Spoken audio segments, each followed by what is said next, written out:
Starting from the second experiment which is basically ये experiments हमारे पास जो फेडरल बोर्ड की 2025 की पॉलिसी थी कंपोजिट पीबीए की, ठीक है। सबसे पहले मैं एक्सप्लेन कर देती हूँ, ये उनकी है, ठीक है। और ये हमारे पास एक्सपेरिमेंट 2 है। The given solution contains 6 grams of Na2CO3 यानी sodium carbonate dissolved per decimeter cube. Determine the percentage purity of a sample by volumetric method. अब volumetric method as I have discussed in the previous video, इसको हम titration कहते हैं। ये वही same as a titration है, ठीक है। इसका ऑब्जेक्टिव है कि आप एग्जैक्ट मोलैरिटी फाइंड करें गिवन इम्प्योर की, यानी इम्प्योरिटी उसकी फाइंड आउट करें, यानी आप पूरा डायरेक्टली आप फाइंड करें लेकिन इम्प्योर फॉर्म में फाइंड आउट करें। प्योरिटी आपको बाद में शो करनी, सबसे पहले अपने इम्प्योर फॉर्म में उसको नोटेड डाउन कर लेना है, ठीक है। अब देखिए वो कहता है कि by titration with standard HCl। अब आपने HCl की मदद से इसको फाइंड आउट करना है, ठीक है। To calculate the percentage purity of Na2CO3, यानी कि मैंने इसमें क्या बता रहा है कि मैं Na2CO3 की मोलैरिटी तो मैं फाइंड आउट कर लूँगी, यानी मैं मोलैरिटीज़ की इक्वली इजीली फाइंड आउट कर लूँगी, लेकिन इसमें जो Na2CO3 जिस मकदार में प्योर है उसकी कंसंट्रेशन मुझे क्या होगी, नोन नहीं होगी, तो उसमें उसकी मुझे परसेंटेज फाइंड आउट करनी है। इसका ऑब्जेक्टिव ये है और मुझे इसमें परसेंटेज प्योरिटी फाइंड आउट करनी, लेकिन सबसे पहले मुझे इसकी इम्प्योर पता होनी चाहिए, यानी कि इम्प्योर का मतलब है इसकी जनरल, जो इसकी जनरल मोलैरिटी है हमें वो फाइंड करनी चाहिए, ठीक है। हम उसको फाइंड आउट करेंगे, देन हम परसेंटेज फाइंड आउट करेंगे। अब अगर हम इसमें बात करें तो इसका अपरेटस भी ऑल्सो बहुत इंपॉर्टेंट है। I will share model paper soon as well as the other model papers with you. Okay, now the chemicals include, जो केमिकल्स है यहाँ पे हमें जस्ट 4 केमिकल्स चाहिए। डिस्टिल वाटर भी हमें सिर्फ धोने के लिए चाहिए होता है कि हम उसको धो लें फ्लास्क को या ब्यूरेट को, ठीक है। तो इंडिकेटर इसमें भी, पिछले वाले मिथाइल ऑरेंज था, इसमें भी हमारे पास मिथाइल ऑरेंज ही है, ठीक है। नाउ स्टैंडर्ड सोल्यूशन, अब यहाँ पे पीछे क्या था, अब पीछे हमारे पास ये वाला था, ठीक है, पहले वाले में, और अब हमारे पास, और वो हमारे पास H2SO4 था। बेसिकली हम एसिड की फाइंड आउट कर रहे थे और बेस को हमने एज अ बेसिकली एक स्टैंडर्ड सोल्यूशन के तौर पे लिया था, ठीक है। और यहाँ पे हम क्या कर रहे हैं कि यहाँ पे हम सिंपली क्या ले रहे हैं, HCl को स्टैंडर्ड सोल्यूशन ले रहे हैं, ठीक है। अब बेसिकली इसकी बिहाइंड थ्योरी भी आपको पता होनी चाहिए, सही है, कुछ ना कुछ पूछा जा सकता है। अब सोडियम कार्बोनेट जो है वो एक वीक बेस है, और जब वो स्ट्रॉन्ग एसिड के साथ यानी कि रिएक्ट करता है HCl के साथ, तो उसकी स्टोइचोमेट्रिक रेशियो भी फिक्स्ड होती है, मीन्स कि एक बैलेंस केमिकल इक्वेशन इसके तहत वजूद में आती है, ठीक है।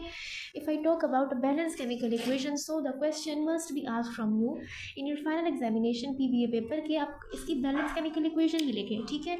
इस तरह के क्वेश्चन आपसे पूछते हैं, तो आप लिखें Na2CO3 जब रिएक्ट करता है HCl के साथ, जो कि एक स्ट्रॉन्ग एसिड है, सो यू विल नोटिस, आप देखेंगे कि उसमें क्या होता है आपके पास, यू विल सी के आपके पास सिंपली बनता है NaCl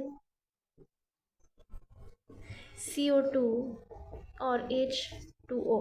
अब अगर आप देखें इसमें क्या हुआ है, अब यहाँ पे हमारे पास बैलेंस केमिकल इक्वेशन हमें लिखनी है, तो सिंपली हमने क्या करना है, इसमें हमने Na के 2 यहाँ पे है, तो यहाँ पे तो 1 है, तो हमने सिंपली यहाँ पे 2 पुट कर देना है। अब यहाँ पे Cl के 2 हो गए और यहाँ पे 1 है Cl का, तो यहाँ पे हमने 2 पुट कर लेने हैं, ठीक है। तो O एक हमारे पास H2O में गया, यानी O का एक इधर आया, ठीक है, O का, और एक हमारे पास CO2 रह गया जो कि इस फॉर्म में रिलीज हो गया, तो O तो बैलेंस है दोनों साइड्स पे, ठीक है, यानी कि 1 2 इधर है और एक आपके पास O इधर है, तो 2 O बैलेंस है।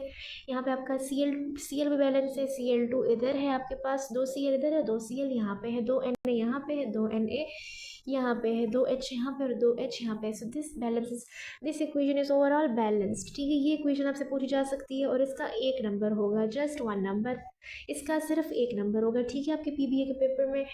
नाउ अब आपके पास क्या है कि इसका मकसद आपके पास क्या है, ये अगेन मिथाइल ऑरेंज को ही हम इस्तेमाल करते हैं, लेकिन आपने इसमें नंबर ऑफ मोल्स को ज़्यादातर देखना है, ठीक है। पीछे आपने क्या पढ़ा था, 1 मोल था दोनों का, बेस का भी और एसिड का भी जस्ट 1 मोल यूज़ हो रहा था, इसलिए जो आपने N इस्तेमाल किया था डाइल्यूशन फार्मूला, ठीक है, तो वो आपने जस्ट उसमें इस तरह किया था, लेकिन इसमें ऐसा नहीं है, इसमें दोनों, एक इसका मोल है लेकिन 2 मोल HCl के, जो कि स्टैंडर्ड सोल्यूशन है, ठीक है। आप अगेन देखते हैं कि मिथाइल ऑरेंज को हम इसीलिए, आप देखें यहाँ पे एक बहुत इंपॉर्टेंट पॉइंट है, carbonate acid titration, carbonate acid titration acid base titration को ही हम कहते हैं, और हम जस्ट एक ही टाइप पढ़ी है फिलहाल टाइट्रेशन की, ठीक है, इस लेवल पे। और इस लेवल पे बेसिकली फिनोफ्थिलीन भी एक हमारे पास इंडिकेटर है, ठीक है, और इसका हम सेपरेट बताएंगे। लेकिन कार्बोनेट एसिड टाइट्रेशन के लिए जो प्रेफर किया जाता है जो इंडिकेटर, वो मिथाइल ऑरेंज ही है। तो एक फिक्स्ड आपने बताना है जो कि येलो को ऑरेंज रेड में चेंज करता है, ठीक है, और आपको पता चल जाएगा कि इस पॉइंट पे you are having neutralisation. Okay, so now the procedure is that, कि प्रोसीजर तो नहीं पूछा जाता, so you will carefully read the procedure by your own. ये प्रोसीजर है आपका, प्रोसीजर नहीं पूछा जाता, so you don't need to waste your time. Okay, again वही प्रोसेस है पपेट के थ्रू। अब ये अगेन एक क्वेश्चन आता है कि कौन सा अपरेटस है, अपरेटस वो कौन सा अपरेटस है कि जिसके थ्रू हम फ्लास्क के अंदर एक बेस को हम ट्रांसफ़र करते हैं। सो वो पपेट है, बेसिकली वॉल्यूमेट्रिक पपेट है जो कि 10 सेंटीमीटर क्यूब का है।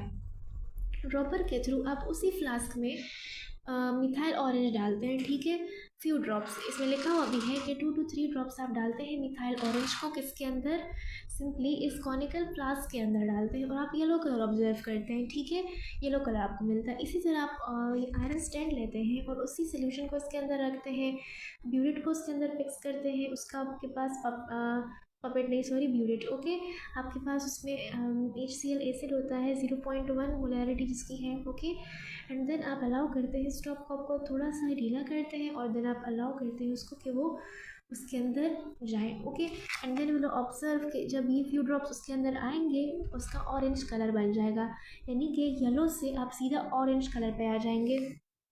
क्लियर हो गया। इस एक्सपेरिमेंट में सेम यही बातें हैं। अगर हम इसको थोड़ा सा छोड़ दें, क्योंकि ऑब्जर्वेशन टेबल जो इसका है वो यहाँ पे है, ठीक है, हम इसी को बता देते हैं। सबसे पहले हमने पहली टाइट्रेशन ली, ये केयरफुल इसको देखें, इसमें इनिशियल रीडिंग कहाँ पे, ब्लू कलर 0 पे है, तो इनिशियल रीडिंग आपने लिखनी है 0। फाइनल रीडिंग कहाँ पे है इसकी, 10.1 पे है, तो अगर आप यहाँ पे देखें इसकी फाइनल रीडिंग 10.1 है। अगर दूसरी टाइट्रेशन को आप देखें, it become blur gain, okay, it's my fault but you can manage, कि ये अगेन 10 पर है सेकेंड टाइट्रेशन की। फर्स्ट इनिशियल रीडिंग तो 10 पर है, फाइनल रीडिंग ये कहता है 20 पर है, लेट्स चेक, ये 20 पर, ये एग्जैक्टली ये 20 पर है।